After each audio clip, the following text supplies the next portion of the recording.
Hello, welcome to the Motown India show. My name is THARYAN. Everybody, every human being on earth loves a good bargain, a good deal. Yes, when you go shopping, you are always asking, is there something free along with it? Is there something additional along with it? Is there a gift?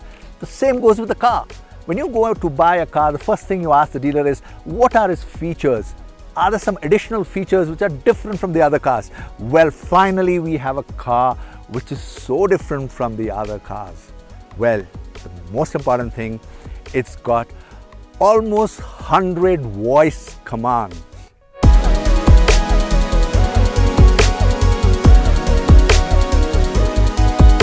Now, inside is very exciting in this vehicle. The most exciting part of however is this vertical screen, and it's 10.4 inches, and this takes a lot of commands. So let me start with one command. With each command you have to say, hello MG.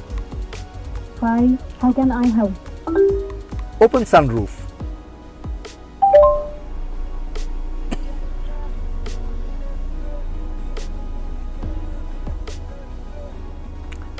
Now also let me check out if I were to speak in a different accent. Please remember, India has so many languages, so many accents. Hello MG. Yes. पहचान गई. A close sunroof. मान गई. There you go. She's listened to you and she's understood your accent. The MG Hector SUV from MG Motown India has the words Internet inside displayed at the rear in the case of the diesel model and on the side in the case of the petrol hybrid vehicle. There is plenty of reason for that. The SUV is powered by iSmart technology. The iSmart contains 50 plus connected car features. Of this, the voice assist feature allows over 100 plus voice commands activated by saying hello MG for hands-free control. The system is Android Auto and Apple CarPlay compatible. Just by saying hello MG, you get the attention of the car and it allows you an entire range of functions. In fact, the list is almost endless. Hello MG. Yes. Play radio.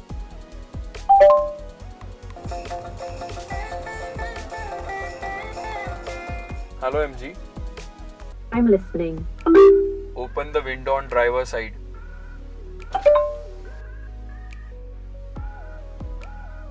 Hello MG. Hi, how can I help? Open sunroof.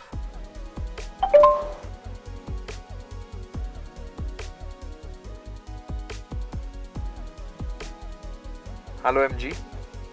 I'm listening. Climate control on. Climate control is on. Hello MG. I'm listening.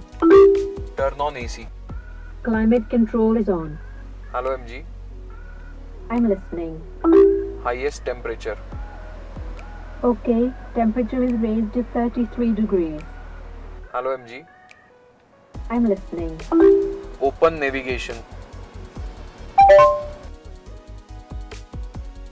The Hector has a machine-to-machine or M2M embedded 5G ready SIM with Internet Protocol version 6. With this SIM, new software and entertainment content are automatically updated.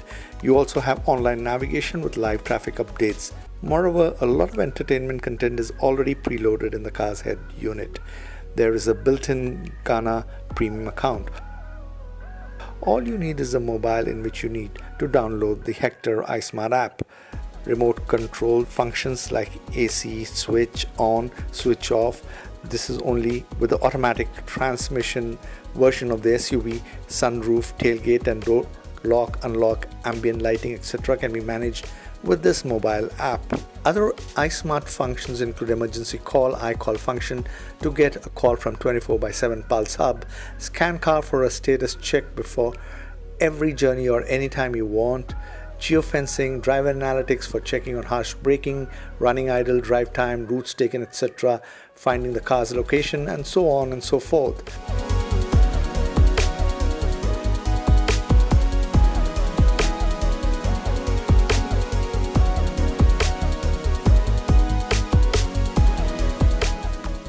The The MG Hector comes with three engine options: a 1451cc petrol hybrid, which is a 1.5-litre turbocharged intercooled engine with belt starter generator. The second engine option is the 1.5-litre turbocharged intercooled petrol engine, which is not a hybrid. The third option is a 1956cc or 2-litre turbocharged diesel.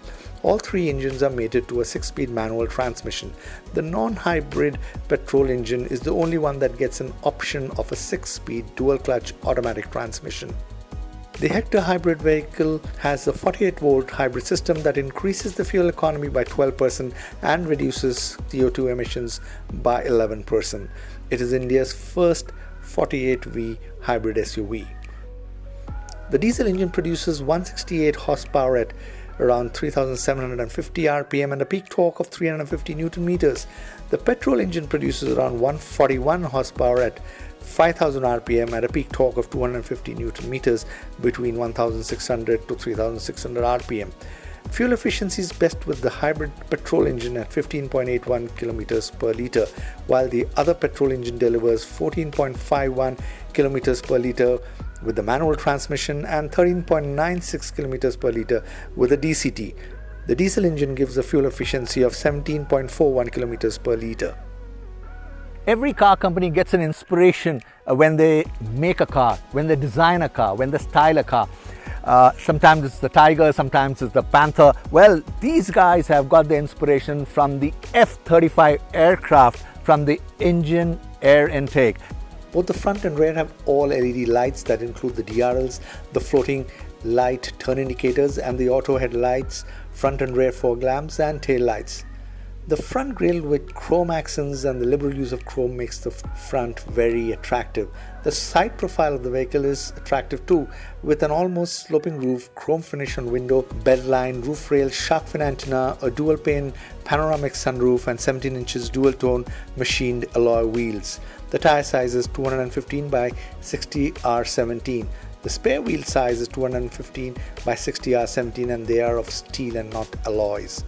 The SUV has a length of 4,655 millimeters, a width of 1835 millimeters, a height of 1760 millimeters, and a wheelbase of 2750 millimeters. It has a 60-liter fuel tank. Other exciting features include rain-sensing wipers and heated ORVMs.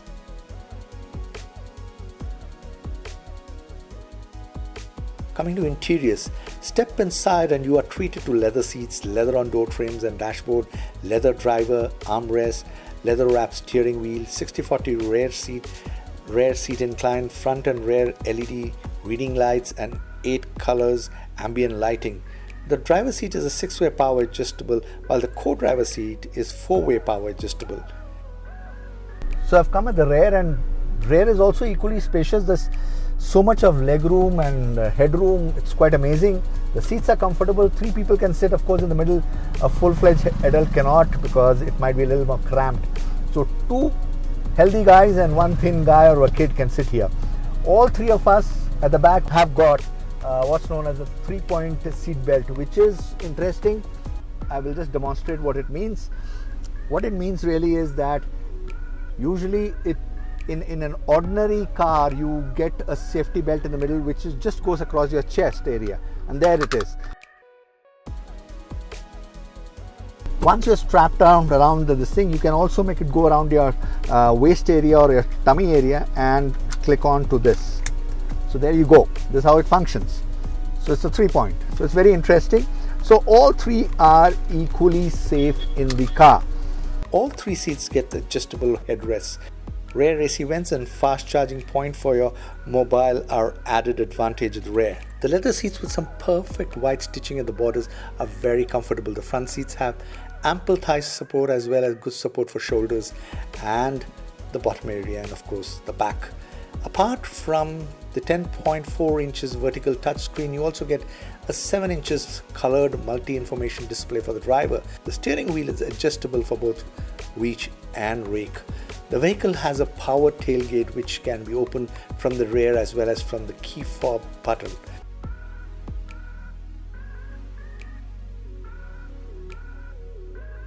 The boot area is ample and the parcel tray is split in such a way that those sitting at the back can access the area from the flaps at the edge. These are attached to the seats with the help of Velcro. Very convenient indeed.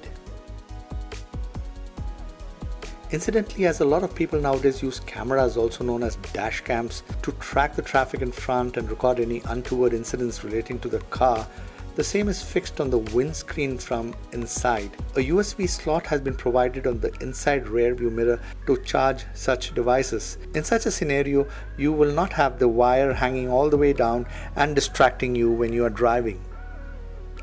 You also get fast charging USB ports in front and rear. These are basically 2 amp ones. There are a plethora of buttons on the dash area, on the steering wheel and on the floor console. Just below the large vertical screen are buttons for switching off and on the screen, volume control, defoggers for both front and rear. On the floor console just before the gear lever are buttons for your switching on and off your rear parking sensors and for your 360-degree camera. In the hybrid variant, you get an additional A-off button, which primarily means you can run this car on pure turbo without the hybrid interfering once you depress the button. Tucked on the left of the screen is a traction control off-on button. On the right side of the steering, the buttons are used for voice command, SRC for source changes on the radio, volume control, radio channel search, mute and phone call. On the left steering mounted buttons, you have cruise control buttons, speed limiter and buttons that enable you to set your fatigue warning time and your door ajar warnings. The scroll buttons also help you with your radio settings, phone, lithium battery charging indicators in case of the hybrid and your tire pressure monitoring. The audio system is provided by Infinity and the system has 8 speakers and tweeters. I drove the diesel engine Hector first from Coimbatore to the Kodanad hill spot in Tamil Nadu. The 2-liter engine is the same one that powers the capable Jeep Compass. The climb came easy for the diesel SUV, but what I did not like about the drive was the manual gear shift. It was a bit sticky and did not have the finesse I expected from MG. What I find a tad irritating is that yes, the sound of the diesel engine does seep into the cabin. Apart from that, definitely the car is very capable, and starting with the steering wheel here, it's so beautiful to handle. It's so chunky and so solid to touch and feel and to maneuver on these tracks. I also faced some problem on the air conditioner front where I felt the AC compressor was shutting off a bit too frequently. Otherwise, the ride and handling was perfect and the steering wheel felt well tuned. With disc brakes on all 4 wheels, there was never a moment of insecurity. But when it came to the hybrid petrol, the drive from Kurnool to Coimbatore was smooth as butter. Here too, I felt the gear shift a bit sticky and unimpressive. NVH levels I felt were better in the hybrid version. Because of the lithium-ion battery, here an extra boost was available at the tap of the accelerator pedal. As for the suspension, I felt it was well tuned to provide the right comfort to the passengers inside. While in front it has McPherson strut with stabilizer bar, the rear is semi-independent with helical spring torsion beam. Safety features in the SUV include 6 airbags for the top end, electronic stability program, traction control system, hill hold control, ABS, EBD and brake assist, 360-degree camera view, electric parking brake, front parking sensors, ISOFIX child seat, anchors, etc. Now it is to be seen whether the new MG Hector is an ideal SUV for an Indian customer or has the company gone overboard in providing so much of tech features that it can possibly leave a person all nervous and confused. Since it is an internet inside car, it can also mean that you are at the mercy of the mobile network. In India, network providers are notorious for their unpredictable services. And if the network is bad, it could really stump the Hector from showcasing its internet smartness.